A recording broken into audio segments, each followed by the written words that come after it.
আসসালামু আলাইকুম। পৃথিবীর যে প্রান্ত থেকে দেখছেন, যেখান থেকে দেখছেন, সবাইকে সালাম ও শুভেচ্ছা জানাচ্ছি। আসসালামু আলাইকুম। আসুন আজকে আমরা দেখি যে জঙ্গি ইনুস কেন জঙ্গিবাদ বিরোধী কাজ করার জন্য প্রধানমন্ত্রী শেখ হাসিনা সহ যারা জঙ্গিবাদ বিরোধী অভিযানে যুক্ত ছিলেন, যারা জঙ্গিবাদকে না বলেছিলেন, তাদের পিছনে কেন লেগেছেন এবং তাদেরকে কেন শেষ করে দেওয়ার চেষ্টা করা হচ্ছে। কেন এই জঙ্গি ইনুস, যারা জঙ্গি বিরোধী কাজে সবসময় অ্যাক্টিভ থেকেছেন এবং জঙ্গি বিরোধী অবস্থান নিয়েছিলেন, কেন তাদেরকে এই জঙ্গি ইনুস তাদেরকে শেষ করে দিতে চাচ্ছেন? এর অন্যতম কারণ হচ্ছে নাম্বার ওয়ান, সেটি হচ্ছে যে যদি শেখ হাসিনা সহ যারা জঙ্গি বিরোধী অভিযান চালিয়েছিলেন তাদেরকে যদি বাংলাদেশ থেকে শেষ করে দেওয়া যায়, তাহলে এই জঙ্গি ইনুস বাংলাদেশে সে যে আইএসের যে এজেন্ডা নিয়ে আসছে সেই এজেন্ডা বাস্তবায়ন করতে পারবে এবং বাংলাদেশে জঙ্গিবাদ প্রতিষ্ঠিত করতে পারবে। এই জন্য জঙ্গি ইনুস মাননীয় প্রধানমন্ত্রী শেখ হাসিনার পিছনে লেগেছেন এবং শেখ হাসিনা সহ যারা জঙ্গি বিরোধী অভিযান যে অ্যাক্টিভ ছিলেন তাদেরকে শেষ করে দিতে চাচ্ছেন। বাংলাদেশে 2001 সাল থেকে 2006 সাল পর্যন্ত আপনারা সারা বাংলাদেশে দেখেছেন যে বাংলাদেশ ছিল জঙ্গিবাদের অভয়ারণ্য।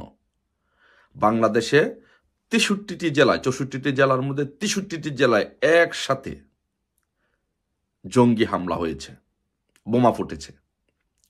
বাংলাদেশে জঙ্গিবাদীরা 10 ট্রাক অস্ত্র এনেছিল এই জঙ্গিবাদ প্রতিষ্ঠিত করার জন্য। বাংলাদেশে প্রতিষ্ঠিত জঙ্গি গ্রুপগুলোর মধ্যে হুজি, যেটা হরকাতুল জিহাদ, জেএমবি, লস্করে তৈয়বা, জোশে ইসলাম সহ এই বড় বড় জঙ্গি গোষ্ঠীগুলো বাংলাদেশে 2001 সাল থেকে 6 সাল পর্যন্ত তাদের কার্যক্রম নির্দ্বিধায় বাংলাদেশে করতে পেরেছে। এই জঙ্গিবাদের কার্যক্রম 2009 সাল পর্যন্ত এটা বাংলাদেশে চলমান ছিল। যখন 2008 সালে নির্বাচনের পরে বঙ্গবন্ধু কন্যা যখন ক্ষমতায় আসলেন, তখন উনি বাংলাদেশকে জঙ্গিবাদ মুক্ত ঘোষণা করেন।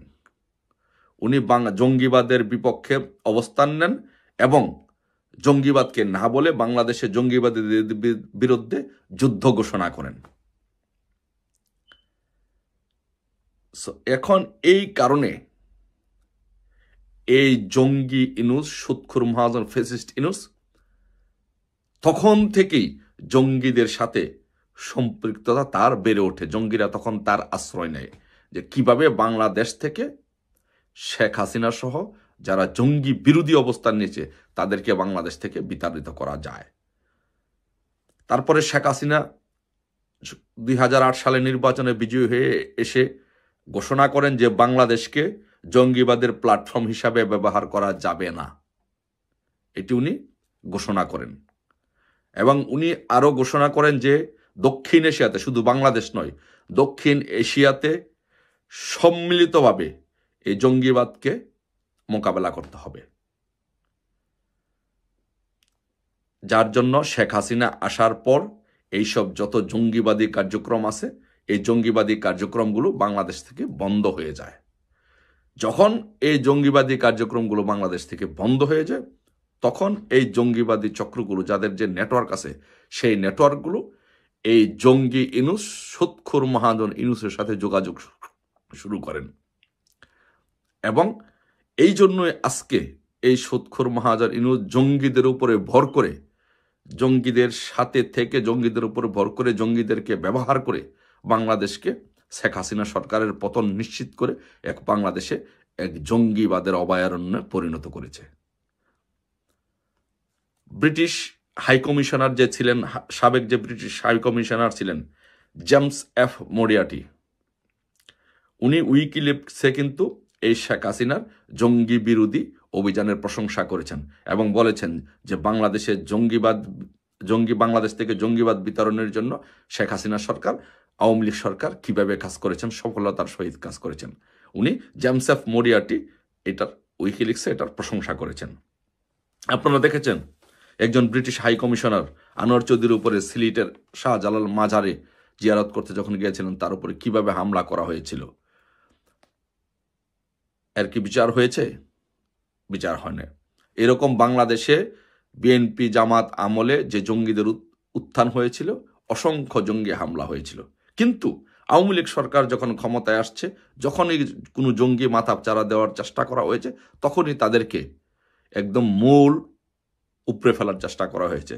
যেমন আমি দুটি ঘটনা বলি, যে হোলি আর্টিজানে যে ঘটনা হয়েছিল এবং রংপুরে যে জাপানিকে হত্যা করা হয়েছিল, এই দুটি হত্যার পরে কিন্তু জঙ্গিদেরকে একদম সমূলে উৎপাটন করার সিদ্ধান্ত হয় এবং একদম তাদের সমূলে একদম তাদের ধ্বংস করে দেওয়া সকল কার্যক্রম হাতে নেওয়া হয়, তাদের বিরুদ্ধে একদম জিরো টলারেন্স ঘোষণা করা হয়। কিন্তু শেখ হাসিনার এত প্রচেষ্টা সত্ত্বেও এই জঙ্গি ইনুস, সুৎখুর মহাজন ইনুস, ফ্যাসিস্ট স্বৈরশাসক ইনুস তাদেরকে আন্তর্জাতিকভাবে তার একটি নেটওয়ার্ক থাকার কারণে, তাদেরকে মদত দেওয়ার কারণে, তাদেরকে লজিস্টিক সাপোর্ট দেওয়ার কারণে এই জঙ্গিবাদকে বাংলাদেশ থেকে একেবারে শেষ করে দেওয়া সম্ভব হয়নি। আপনারা দেখেছেন যে মেজর জিয়া নামে একজন অবসরপ্রাপ্ত মেজর এই জঙ্গিবাদের সাথে জড়িত ছিল। এই মেজর যারা আর্মিতে যারা জঙ্গিবাদের সাথে দু একজন জড়িত ছিল, তারা এই সুৎখোর মহাজন জঙ্গি ইনুসের সাথে যোগাযোগ রক্ষা করেন, যার ফলশ্রুতিতে এই 5 তারিখের পরে জঙ্গি ইনুস বাহিনী তারা ক্ষমতা দখল করে সকল জঙ্গিদেরকে বাংলাদেশে কোনো আইন আদালত নিয়ম কানুনের তোয়াক্কা না করে সারা বাংলাদেশ থেকে এই জঙ্গিদেরকে ছেড়ে দেন। এখন বাংলাদেশের প্রতিটি জায়গায়, বাংলাদেশের প্রতিটি ইঞ্চি হচ্ছে জঙ্গিবাদের আস্তানা। এই জঙ্গি ইনুস, সুৎখুর ফ্যাসিস্ট স্বৈরশাসক ইনুস বাংলাদেশকে একটি জঙ্গি আস্তানাতে পরিণত করেছে। যেখানে বাংলাদেশে কমিউনাল হারমোনি প্রতিষ্ঠিত হয়েছিল, সেখানে আজকে বাংলাদেশে একটি জঙ্গি রাষ্ট্রে প্রতিষ্ঠিত করা হয়েছে। এই সরকারের উপদেষ্টাদের মধ্যে প্রশিক্ষিত জঙ্গি ঢুকে পড়েছে। এই সরকারের মধ্যে প্রতিষ্ঠিত জঙ্গির অবস্থান, যেখানে যেই সরকারের মধ্যে প্রতিষ্ঠিত জঙ্গি, প্রশিক্ষিত জঙ্গিরা রাষ্ট্র পরিচালনার দায়িত্ব নেয় এবং দায়িত্বে থাকে, সেখানে বাংলাদেশ থেকে জঙ্গিবাদ আরো মাথা চাড়া দিয়ে উঠবে এবং জঙ্গিবাদ প্রতিষ্ঠিত হবে। সেই জন্য এই বাংলাদেশকে জঙ্গিবাদের হাত থেকে মুক্ত করতে হলে, বাংলাদেশকে জঙ্গিবাদ থেকে মুক্ত করতে হলে এই জঙ্গি ইনুস, খুনি ইনুসকে হটাতে হবে। বাংলাদেশের মানুষ আজকে জেগে উঠেছে এই জঙ্গি ইনুসের বিরুদ্ধে। পাশাপাশি আন্তর্জাতিক বিশ্ব আজকে বুঝেছে, মার্কিন যুক্তরাষ্ট্র সহ 1200 অন্যান্য দেশগুলো বুঝেছে যে এই জঙ্গি ইনুস দিয়ে জঙ্গি দমন বাংলাদেশে সম্ভব নয়। তাই অচিরেই এই বাংলাদেশ থেকে জঙ্গিবাদের পতন হবে, জঙ্গি ইনুসের পতন হবে। জঙ্গি ইনুসের দিন শেষ, শেখ হাসিনার হবে বাংলাদেশ। জয় বাংলা, জয় বঙ্গবন্ধু। সবাই ভালো থাকবেন।